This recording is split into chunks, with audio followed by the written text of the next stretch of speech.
to the ANJC podcast. I am your host, Dr. Mike Acanfora, and I'm thrilled today to have with me on the show Dr. Scott Beck. Dr. Beck, how are you today? I'm doing well, Dr. Acanfora. Thank you so much for having me today. I really appreciate it. I really appreciate you taking the time out to be on the show and share your experience in chiropractic. And I'm just going to read Dr. Beck's short bio, and then we're going to get right into it. Dr. Scott Beck is the owner and clinical director of Beck Wellness Center in Toms River, New Jersey, where he's been helping patients achieve better health through chiropractic and integrative health for more than 20 years. He is board certified in clinical chiropractic pediatrics, holds a diplomate in chiropractic pediatrics, and is Webster Technique certified with a special focus on caring for pregnant women, infants, and children. In addition to his clinical practice, Dr. Beck is actively involved in advancing the chiropractic profession. He serves on the Association of New Jersey Chiropractors Association Development Committee and has worked to strengthen relationships between chiropractic and the broader healthcare community through his leadership and involvement with Community Medical Center. In recognition of his dedication to the profession, he was honored with the ANJC Trailblazer Award in 2026. Dr. Beck is passionate about helping chiropractors grow successful practices, embrace innovation, and expand the role of chiropractic within today's healthcare system. He's excited to share his experiences and vision for the future of the profession. That's a great bio, Doc. When you gave your acceptance for the Trailblazer Award, you struck a chord with me, and I wanted to have you as one of the first guests on the ANJC podcast. I am thrilled to have you here. Let's take a step back before we get into a question and answer. Tell me what drew you? What's the backstory? How'd you get into chiropractic? That's kind of a funny story for a chiropractor, actually, because I actually never went to a chiropractor prior to going to chiropractic school. I'm one of the very few. I was always an athlete. In high school, I blew out my knee. I have 2 screws in my knee. I went to physical therapy and said, this is what I want to do. I always knew I wanted to do something, in science related, healthcare related. I was a EMT on the first aid squad. I lifeguarded up on the beach actually for 30 years. This is my first year that I'm retired from being an ocean lifeguard. So I was always into that first responder healthcare role. I went to school for physical therapy right out of high school. I got into a 5-year master's program. And after my 3rd year, I really started to see what that profession was about at the time. Now, this is going back a long time ago, and orthopedics were the ones who controlled everything. The physical therapist worked with the patients, 3 days a week for a month, but they had to do exactly what the ortho said. And so there was a lot of things with that. And I said, this isn't right. This doesn't seem right to me. The therapist, the one giving the care, should have a lot more control. And so I started looking into other things. I had a minor in psychology, so I was looking at that. As an EMT, I always loved trauma, as horrible as that sounds. And so I was thinking of, possibly being a trauma surgeon. And at the time, one of my mother's coworkers came up to me and said, "You would be a great chiropractor." And I said, "What the hell's that?" So I looked into it, and 21 years later, being in practice, here I am, and I haven't looked back since. Great story, great backstory. I too did not get adjusted before I went to chiropractic school, and in fact was sent to chiropractic school by a medical doctor. Oh, that's great. I was working at St. Barnabas in Livingston, applied for my master's in physical therapy, and doctor said to me, you should go to medical school. I said, I don't know about medicine. He goes, you should be a chiropractor then. So here we are, that's great. 30 years later. Yeah. So, amazing. So I got a couple questions written down, Scott. The first one is, you've built a successful practice while staying deeply involved in organized chiropractic. Why do you think it's important for chiropractors to get involved beyond treating patients? Yeah, that's a great question. And I look at it as our responsibility doesn't end when the patient walks out the door, right? I've always believed that chiropractors, we touch lives every single day with our patients, in the room here, right? And it's beyond that, as you know, and as we've all treated patients, we're not only helping them, but we're helping their families, we're helping their friends, we're helping them be better people, right? We're helping keep them healthy. And that has a broad impact there. But if we really want to improve healthcare for all patients across the board, we need to advocate for our profession as well. So I think, this means doing kind of what you and I do, serve on ANJC boards, volunteering in our community, mentoring students, speaking to legislators, building relationships with hospitals and outside physicians. So if we don't tell our story, somebody else is going to do it for us. And I found that some of the highlights of my career honestly have been sitting in those boardrooms, sitting across from people and letting other healthcare leaders and professionals know what we do and simply help them understand chiropractic and how we can contribute to the overall healthcare system. I see the more involved we become, the stronger our profession becomes. And that's kind of led me to my position as a Board of Trustees member, foundation member at Community Medical Center. I started years ago on a smaller board. It was a young professionals and emerging leaders board, and that grew into some relationships there. And I've progressed over the years up to the foundation board. And the ANJC committee work that I've been doing over the last couple of years, all of this creates an influence, right? Every chiropractor, we have influence. The question is whether we choose to use that influence beyond our treating rooms. And I think that's really important for all doctors who feel called to do something like that. Absolutely. And I think what struck me the most in your acceptance speech was what you said was we kind of stay as chiropractors, we kind of stay in our silos. Practice in the And silo. and could you talk a little bit towards that before I ask the next question? Well, sure. Listen, I get it.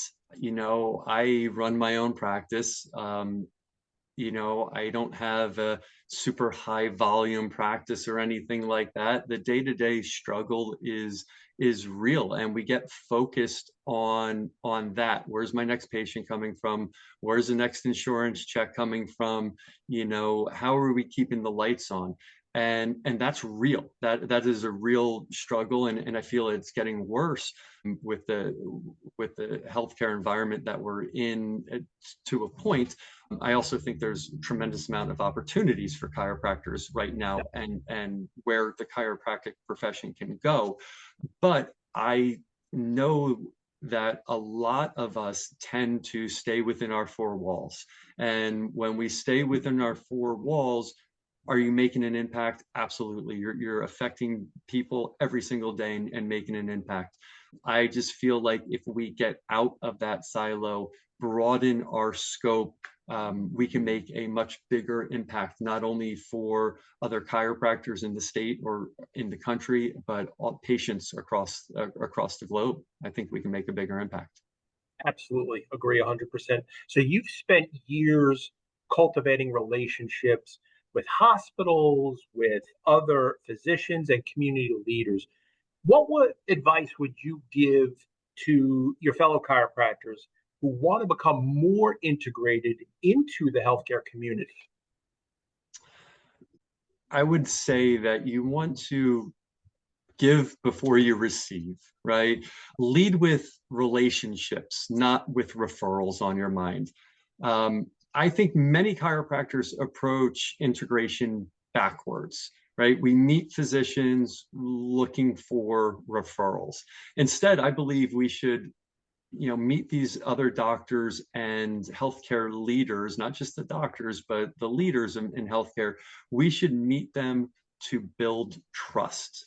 And I think that's where it comes. And just like acquiring a new patient, you want them to know you, like you, and trust you, right? When you build that trust, that's when those referrals are going to come in.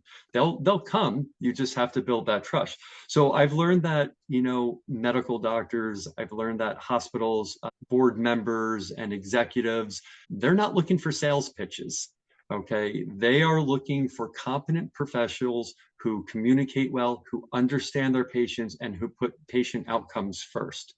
So that's kind of what I would suggest. Show up, show up, attend community events, volunteer. Most hospitals have boards, committees. Don't be afraid to get out there, become involved with different nonprofits, serve on different boards. This is how we're going to not only build trust in you as a doctor, but we're going to build trust in chiropractic in general and spread the word. Like I said prior, if we don't tell our story, somebody else is. So we should tell our story. We should bring our knowledge to the table. And that's what I'm always looking to do when I'm with the hospital, with other larger healthcare facilities.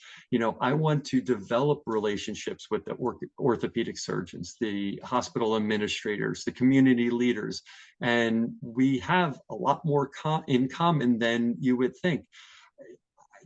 We want these better patient outcomes. Who better to provide great patient outcomes than chiropractors? We're awesome at that. We have some of the best outcomes out there. We have the highest patient satisfaction rates out there. We are poised to be at these tables, and we just have to sometimes get out of our own way and not be afraid to go and introduce yourself and build these relationships. Like I said before, people don't refer to chiropractors they know, they refer to chiropractors they trust. And by getting out in the community, by getting on these boards, by just being involved, I believe that's how we build that trust. Absolutely. You nailed it right on the head. They want to know that if they are referring to you, that you're going to take good care of their patients. Exactly. It is at the most fundamental level. It's trust. So trust 100%. you as a person, trust you as a chiropractor, and trust that what we do best is our patient outcomes. So 100%. That's awesome. Healthcare is really changing rapidly. What do you see as the opportunities for chiropractors over the next, let's say, 5 to 10 years, Scott? That's a great question. And I kind of touched on that before, where I said, as we practice in a silo, we do that because it is so hard, right, to run a business, especially here in New Jersey, and keep the lights on and keep people coming into the door. But I also said, I think chiropractic is poised to really advance now. We're entering an era of conservative care. And I actually think chiropractic has a tremendous opportunity to grow right now. Healthcare is looking for exactly what we provide, right? Non-surgical, non-pharmaceutical, prevention, lifestyle changes, lifestyle medicine, movement, right? Conservative management. More and more and more people are transitioning to that type of attitude. And it's not like this is an out of the box or fringe idea anymore. This is a healthcare priority for most people, and we are poised to absolutely take over that. And we have been doing it for 120, 150 years, whatever chiropractic's been around, right? And we're going to do it for another 150 years. But I really believe that now, in this climate, in this rising costs of healthcare, aging population, opioid epidemics, we're looking for an integrative health system and a value-based care. So I think chiropractic is really poised. And now as well, technology, right? AI. People are more educated about chiropractors and what we do and the value that we bring. It used to be you listen to your medical doctor bash us and you had no resources to figure it out. Well, now over the last 10, 15 years, Google, now AI, if you put the benefits of chiropractic in, you're going to find it out. We're much more visible now as well. So I think that really is setting us as a profession up to make great strides over the next several years. I agree with you 100%. When I first started 30 years ago, the orthopedics in town bashed us.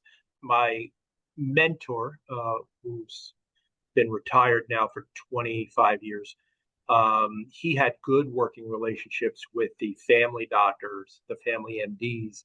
And when he retired and I took over, it was, again, they trusted him. That lent some trust to me. And then seeing what I did, the opportunity for referring back and forth was amazing. We were right next door to each other and referred patients. The patients that I couldn't help or didn't want to do what needed to be done, I could refer to him, and he likewise would refer to me.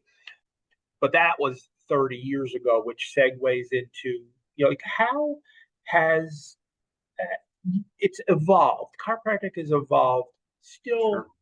very conservative care, but it's evolved from traditional chiropractic. How do you decide which of your newer services you offer to bring patients into your office and offer them that benefit? Yeah, I mean, it starts with a question first, actually a couple questions, right? What services do patients want? Do those services truly improve patient care? Is there evidence that this truly helps and improves patient care? And then can we deliver those services with excellence, right? I never added a service simply because it was popular. We wanted to bring in services that answer all of those questions. And I've always done research. I've always looked deeper into each of these services that I've brought on over the years to make sure that we can do it properly. It's going to help, and people want it. This is a business as well. So, we don't want to just throw things against the wall and hope it sticks. We want to make sure that it is effective for great patient outcome, great patient satisfaction, and it's effective for business too. This has to be profitable. So over the years, I've done a lot of different things. As you mentioned in my bio, I have a diplomate and board certified in pediatric and prenatal chiropractic. That's something I did right off the bat. I graduated chiropractic school. I always knew I wanted to work with kids, and I went right into that 3-year program and completed that. So there's a niche for me. A lot of chiropractors don't want to treat pediatric patients. And so there is a need, a want for it. It's safe, it's effective, and it helps families tremendously. So boom, there we are. I do DOT medical physicals for people who have their commercial driver's license, right? There's not a lot of chiropractors. There's not a lot of people around who do that. That was kind of a no-brainer for me. And then, within the last couple of years here, we've added massage therapy, acupuncture, Reiki, and a functional and integrative medicine doctor. I don't really see these as separate businesses. I see them as additional tools to help the right patient. I can't help everybody as a chiropractor, right? But I have other services that may be able to do a lot more than I can. So we're still helping that person. I've always wanted our office to be a destination for health and not simply a place where people come when they're in pain. And so we've created that over the years. And sure, yeah, I have my pain patients that I only see them when they're broken, and then I don't ever see them again. But then you have other patients who cross over and utilize our different services and truly make an impact on their health and their wellness. And that's, as chiropractors, that's what we always strive for, right? At 100%, absolutely. So, what one piece of advice would you give to doctors on both ends of the spectrum, the newer practitioner or someone who's feeling burned out after years of practice? Don't stop being curious, right? Don't stop learning. So when you're new in practice, I would tell people master your clinical proficiency first before you decide to build your perfect business. Focus on becoming an exceptional doctor, all right? Learn from mentors, read, do your continuing education, right? The ANJC offers so many courses and webinars and our yearly annual conference. Learn from some of the best and the brightest in the profession. Ask questions. The business part will follow. A lot of chiropractors, myself included, we are horrible at marketing, right? My wife had an advertising agency for 20 years. Like she was always too busy to market my business. So where do a lot of my where do my patients come from? Mostly referrals, okay? And I'm not proud of that, right? I should market because I should reach more people, but I'm also very proud of that because it's showing that as a clinician, I'm doing, a pretty good job. And so it's one of those give and takes. I need to do more in the marketing aspect, but I'm really happy that my clinical outcomes are what drive a lot of our practice here. For the older docs like you and I, 20, 30 years in the business, we get burnt out, right? We lose interest sometimes. It just becomes mundane a lot of times. So I would encourage doctors like you and I to rediscover what made us fall in love with chiropractic in the first place. And it's not, our burnout is not because we love what we do less or we don't love showing up to work anymore. It's because we've stopped growing. Right. And when you stop growing, things fall apart. It's just what do we tell our patients all the time? You have to get up, you have to move, you have to stretch, you have to exercise, right? Being sedentary is the worst thing that you can do for your health and your physical body, right? Well, being sedentary in our own in our own practice, that's the kiss of death for us. So I think we should tie this into lifelong learning. I think we should, I think as older doctors, getting involved in mentoring younger doctors. I mean, how much, to bring you back to when you first started and to help somebody and push them and help them. I think that can help, older doctors who have been around for a long time as well. I agree. That's gold right there. Lifelong learning, 3L. It is so important. It just like we tell our patients every day, lowest hanging fruit, you got to get up and move. You have to move.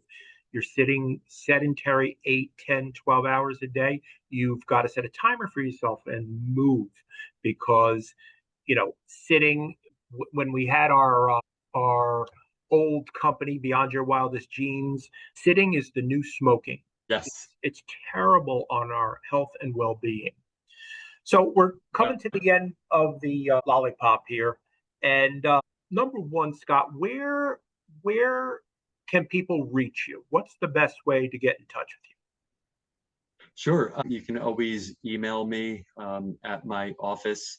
And my email is S as in my first name, Scott, Beck, BECK, at beckwellnessnj.com.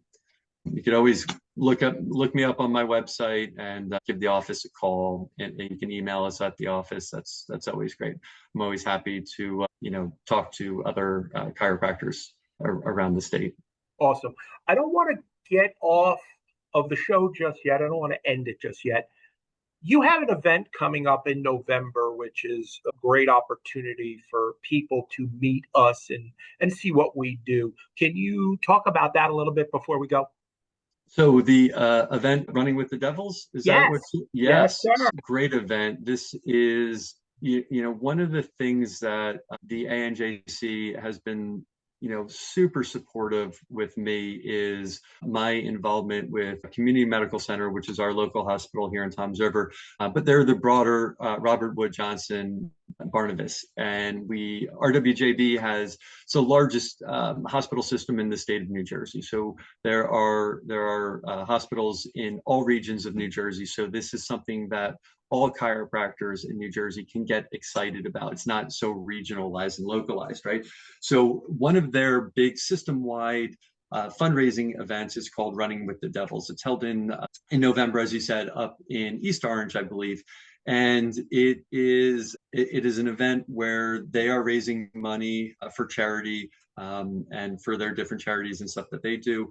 And last year we had the ANJC had a table there where we had a couple of doctors who were leading stretches for all the runners and walkers. And this is an event that it's really like a month-long event, and it all culminates to that one day where different teams sign up, kind of like a polar bear plunge, right? Where they sign up, they raise money, and then you can do it virtually, you can do it in person. It attracts tens of thousands of people. And it's a great way for us as a chiropractic profession to, again, get a seat at the table with the largest healthcare system in New Jersey.